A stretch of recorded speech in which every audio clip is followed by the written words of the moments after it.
all the latest in the race for the White House. Just 25 days now until the final votes. More new polls show Donald Trump falling further behind Hillary Clinton as Trump fires up his most fervent supporters by lashing out at the media. And his wife Melania joins in with new threats of legal action. ABC's David Wright is on the scene at Trump Tower. Good morning, David.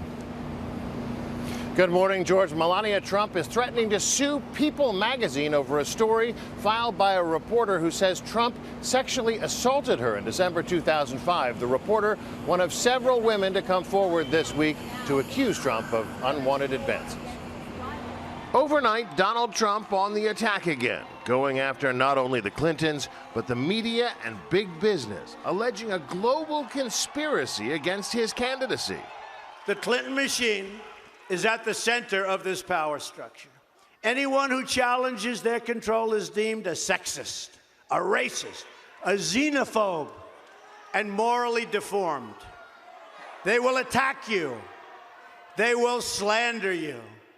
They will seek to destroy your career and your family. They will lie, lie, lie. Trump also took direct aim at People reporter Natasha Stoynoff, was assigned to do a puff piece about the Trumps on their one-year anniversary. Melania Trump, 6 months pregnant at the time. But the reporter now writes that when Melania went out of the room, Trump closed the door behind her. Within seconds, she writes, he was pushing me against the wall and forcing his tongue down my throat. Later, she says he leaned in and said, "You know we're going to have an affair, don't you?" and offered to buy her a steak at Peter Luger's. Natasha Stoynoff has declined all requests for interviews, but her People magazine editor spoke out in her defense. What made People so confident that this was the truth? Obviously, Natasha was one of our most trusted colleagues, and she's someone that we absolutely believe. This was fully vetted, and we stand by our story. The story is totally false. By the way, this is a room that everybody can see, and it's got glass walls. It's at Mar-a-Lago. It's got glass walls. Can you believe this? Why wasn't it in the story, biggest story of the year? Trump not only flatly denies the story, he seemed to attack the reporter's looks. You take a look at her words. You tell me what you think. I don't think so. I don't think so. Trump also blasted the New York Times for publishing the story of 2 other women, including Jessica Leeds, a businesswoman who claims Trump assaulted her 35 years ago when she was seated next to him on an airplane. Another totally fabricated and false story that supposedly took place on an airplane more than 30 years ago. Another ridiculous tale. No witnesses, no nothing. We reached out to both women interviewed by the Times without success.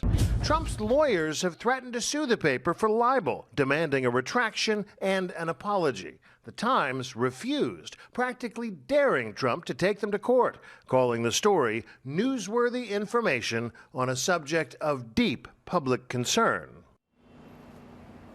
Now, none of these women filed reports with the authorities about these alleged assaults at the time. All of them say they felt powerless to challenge Trump publicly. George? Meantime, David, there's a new report out from the city of New York that raises serious questions about how Donald Trump responded to 9/11.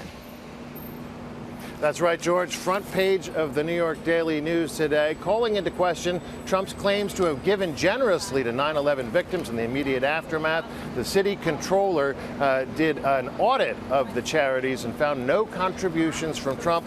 We should note the controller is a Democrat and presumably a Hillary Clinton supporter. George? Okay, David Wright, thanks very much.